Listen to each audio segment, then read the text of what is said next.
one interesting news is that ex or like not ex vice minister of sciences in Russia died after criticizing the war. Interesting how it happens. Petr Kucherenko, who was criticizing the war in Ukraine in private conversations, apparently, not apparently, but definitely died. He felt kind of sick on the plane, and yeah, and then he died. This is kind of interesting in terms of this is sort of Russians cunts who tried to kill Navalny and who tried to actually kill apparently Bykov as well, the writer, pretty famous Russian writer. Yeah, basically, it's been sort of the same thing. All of those people sort of were feeling sick on the plane, which is also probably by design. They get sort of poisoned before they go to on the plane. Then on the plane you can't like necessarily land it immediately, or if you land it, it's not necessarily close to like big hospitals and whatnot. And then yeah, and then people are just disappearing, which is interesting.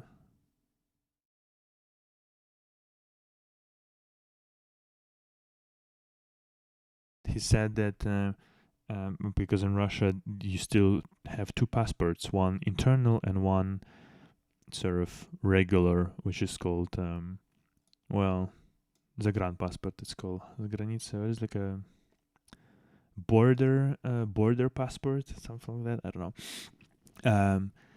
And he apparently said that there was like regular passports, not internal, but normal passports. They like take away those passports, and apparently he can't escape this regime anymore, and there is no such globus on this. There's no such earth, no such place on earth that would be sort of welcoming. Yeah, like vice minister or vice minister of like Russian whatever it might be.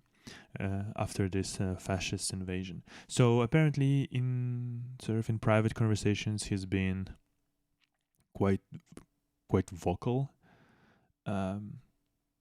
about this invasion and whatnot. And yeah, apparently he was talking about Russian journalist and documentalist Roman Super. I don't know about him at all. And he was saying this this guy, vice minister of sciences, that he was telling to this director, documentary director, save yourself and your family. Get out of there as soon as you can, because you don't even realize the sort of, oh my god, what is it? The degree of monstrosity of this particular government and state, that after a year you won't recognize Russia at all, and that he is not sleeping, feeling awful, that they're all basically taken hostage as hostages, and nobody can say anything. Otherwise, you would be basically killed as a what is it? Green fly, aphid, whatever. So apparently, there are more or less kind of decent people still even in the sort of governmental positions in Russia, but because there is such a fucking strong KGB presence and all of the other sort of special services inside Russian sort of basically the whole this like because Putin is the ex KGB officer, like fucking low level rank piece of garbage, but apparently he was able to create this really sort of totalitarian sort of state in terms of like if people are disagreeing with you because you have access to this apparatus of repression, to the KGB and NKVD, like all those pieces of shit who were doing atrocious stuff for I don't know fucking 80 or even more years now. You can sort of control people with fear, basically, essentially. So yeah, this is what Russia is basically. Just a giant fucking prison for all, even for the most powerful inside of sort of the ranks. Yeah. All right.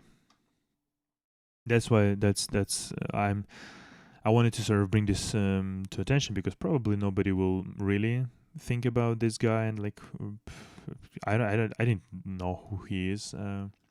At least like I don't remember that I've heard much of his name, but all I'm saying is that protesting in Russia basically and fighting against the regime with like again like protest and sort of without arms, without being armed, is impossible just because of the amount of actual sort of special secret fucking services, secret intelligence, and all those kind of pieces of shit who have quite a lot of influence inside Russia and who can kill people left and right without big problems really at all. So yeah.